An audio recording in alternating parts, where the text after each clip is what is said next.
Magnesium sulphate. Magnesium sulphate एक अकार्बनिक नमक है जिसका जो सूत्र होता है वो MgSO4H2OX है।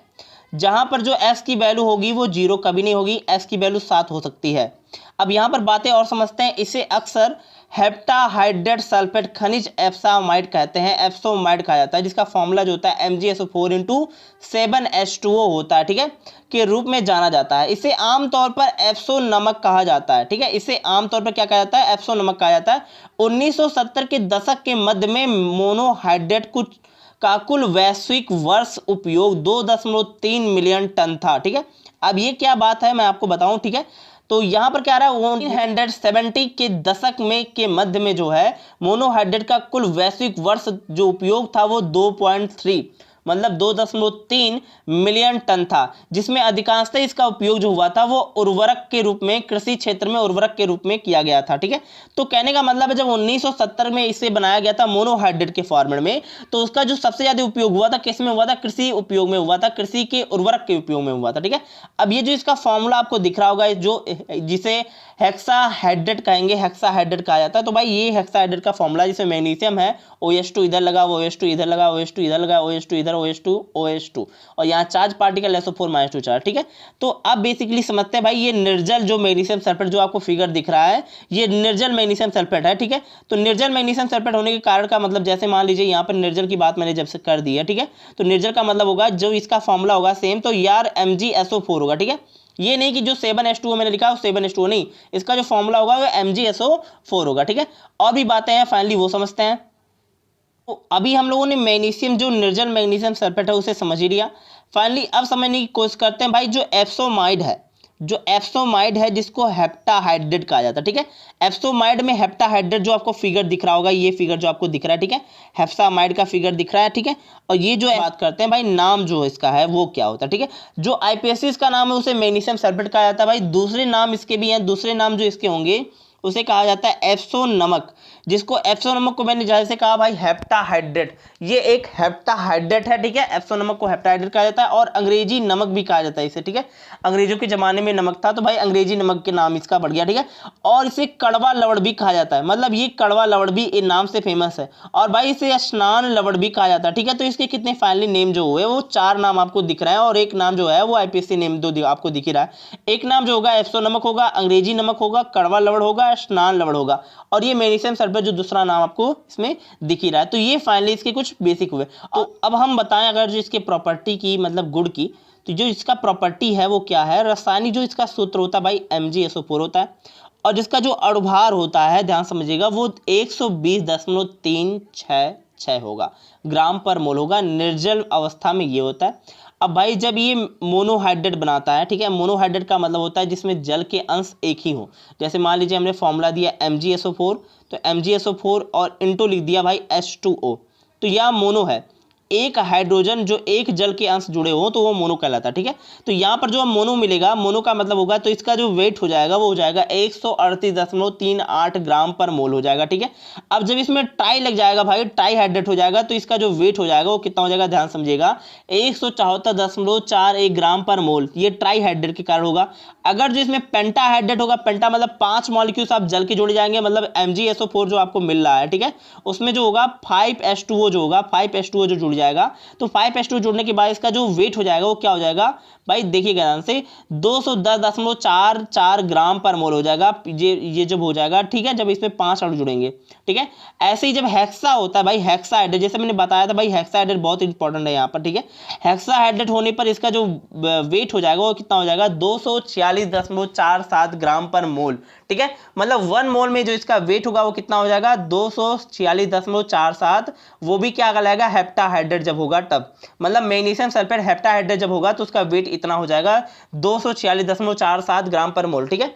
अब यहाँ पर बाहरी दिखावट की बात करें अगर जो, तो ये दिखता कैसा है देखने में, तो भाई ये सफेद क्रिस्टलीय ठोस होता है। इसकी क्रिस्टलीय ठोस का मतलब जैसे आप फिगर में देखे इससे पहले भाई क्रिस्टल थे इसके, ठीक है। और अगर जो इसकी गंध की बात करें तो भाई बिना गंध का होता है, इसमें स्मेल कोई नहीं आती है, इसमें स्मेल नहीं आती है। भाई डेंसिटी की बात करें, घनत्व की बात करें तो घनत्व ध्यान समझिए कि 2.66 ग्राम पर सेंटीमीटर क्यूब होता है, ठीक है। ये जब निर्जल अवस्था में रहते हैं तब ऐसा होता है। निर्जल अवस्था का मतलब समझ रहे हैं ना बाबू ना, निर्जल अवस्था का मतलब होता है जो MgSO4 फार्मूला इसका होगा MgSO4 तब इसका जो वेट होगा, जब इसका जो घनत्व होगा तो भी इतना होगा। जब ये क्या होता है, जब मोनोहाइड्रेट बनाता है तो इसका घनत्व जो होता है 2.445 ग्राम सेंटीमीटर क्यूब होगा, ठीक है। और अगर जो इसका जब ये हेप्टा बनाता है, ठीक है, कहने का मतलब जब हेप्टाहाइड्रेट बनाता है तो 1.68 ग्राम पर मोल सेंटीमीटर क्यूब होगा, ठीक है। यहाँ पर ये हो जाता है भाई। जब इसके बाद ये जब हेप्टा के बाद जो बनाता है, ठीक है, 11 मोल्स जो होता है 11 H2O की अणु जुड़ जाते हैं इसके अंदर, तो 1.512 ग्राम पर सेंटीमीटर क्यूब हो जाते हैं। भाई जो यहाँ पर समझने की बात आपको आई थी घनत्व की, और भी बातें इसमें समझते हैं। तो अब बात हम इसमें करें भाई गलनांक की, मतलब मेल्टिंग पॉइंट की। तो गलनांक क्या होता है ये ध्यान समझे भाई। तो गलनांक कहने का मतलब भाई निर्जल, जब ये निर्जल अवस्था में रहेगा तो 1124 डिग्री सेल्सियस पर अभियोजित होगा, ठीक है। तो ध्यान समझने वाली बात है भाई। जब इसका टेम्परेचर निर्जल अवस्था में रहेगा, मतलब जल के मॉलिक्यूल्स नहीं होंगे, तो उसका फॉर्मूला क्या हो जाएगा, MgSO4 फॉर्मेट में रहेगा, ठीक है। तो यहाँ पर इसको गर्म करने के लिए 1124 डिग्री सेल्सियस टेम्परेचर देना पड़ेगा, ठीक है। इतना डिग्री सेल्सियस टेम्परेचर देंगे तो वो विघटित होता है, ठीक है। अब बात आती है कि जो 200 डिग्री सेल्सियस पर ये जो मोनोहाइड्रेट विघटित होता है, ठीक है। अब 200 डिग्री सेल्सियस करने का मतलब है जब भाई MgSO4 आपको मिलेगा, फॉर्मूला MgSO4 और इनटू जो हो जाएगा H2O हो जाएगा, ठीक है। MgSO4 और H2O जब आपको मिलेगा तो यहाँ पर कहने का मतलब मेरी है कि जब MgSO4 और H2O की अणु आपको मिलेंगे तो यहाँ पर जो इसका जो डिग्री सेल्सियस जो वियोजन है वो कितना हो जाएगा, वो हो जाएगा 200 डिग्री सेल्सियस। तो यहाँ पर ये समझ रहे हैं आप भाई, ये जब ट्राईहाइड्रेट होगा, ट्राईहाइड्रेट के रूप में होगा, तो इसका जो वियोजन हो जाएगा वो कितना हो जाएगा, 150 डिग्री सेल्सियस होगा। अब बात आती है और जो 2 डिग्री सेल्सियस में अगर जो बात करें इसकी घुलनशीलता की, भाई सॉल्बिलिटी की बात करिए, घुलता कितना है, घुलता मिलता कितना है, ठीक है। तो इसकी सॉल्बिलिटी अगर जो मैं बताऊं तो भाई निर्जल जब रहता है, निर्जल अवस्था में रहता है भाई, तो इसकी जो सॉल्बिलिटी होती है वो ये होता है 26.9 ग्राम होता है पर 100 ml। मतलब 100 ml जो 0 डिग्री सेल्सियस टेम्परेचर हो और 100 ml अगर जो पानी में से घोलना हो तो ये 26.9 ग्राम इसके आसानी से घुल सकते हैं, ठीक है। और अगर जो बात करें 100 ml घोलना हो, उसके लिए टेम्परेचर कितना होना चाहिए, 20 डिग्री सेल्सियस टेम्परेचर होना चाहिए। और कितना घोला जा सकता है, वो 35.1 ग्राम घोला जा सकता है, ठीक है। ऐसे ही जब टेम्परेचर हमारा 100 डिग्री सेल्सियस होता है तो 100 डिग्री सेल्सियस में जो 100 ml को अगर जो 100 ml पानी में इसको घोलना है तो लगभग ये 50.2 ग्राम घोला जा सकता है। और साथ ही साथ मैं आपको बताऊं जब भाई ये हेप्टाहाइड्रेट बनाता है, इसके अंदर जो हेप्टा का मतलब होगा कि इसके अंदर जो जल के अंश हो वो 7 हो, ठीक है, 7H2O। तो यहाँ 7H2O होने का मतलब क्या होगा कि जब इसके अंदर 7H2O के अणु होंगे तो यहाँ पर इसकी सॉल्बिलिटी जो होगी वो होगी 100 ml में 200 डिग्री सेल्सियस टेम्परेचर होना चाहिए, 113 ग्राम जो है इसको घोला जा सकता है। अब भाई घुलनशीलता की बात करें, मतलब सॉल्बिलिटी की बात करें, किस किस चीज़ में ये घुल सकता है, मिल सकता है, मिक्सअप हो सकता है। तो ध्यान समझिएगा भाई, ये मिक्सअप होने की जो कंडीशन इसके दिए गए हैं वो दिया गया 1.16 ग्राम, और वो भी दिया गया 100 ml जो इसकी वेट है, वैल्यूम है 100 ml होना चाहिए, और 18 डिग्री सेल्सियस टेम्परेचर होना चाहिए। भाई ईथर में घुल सकता है, ईथर में घुल सकता है, शराब में थोड़ा जो है वो घुलनशील है। भाई एसीटोन में ग्लिसरीन जो ग्लिसरॉल आपको मिला है अघुलनशील है। ध्यान समझने वाली बात है भाई, ये जो 2 चीज़ों में नहीं घुलता, भाई एसीटोन में और ग्लिसरॉल में अघुलनशील है, ये 2 चीज़ों में नहीं घुलता। और भी बातें समझते हैं इसमें।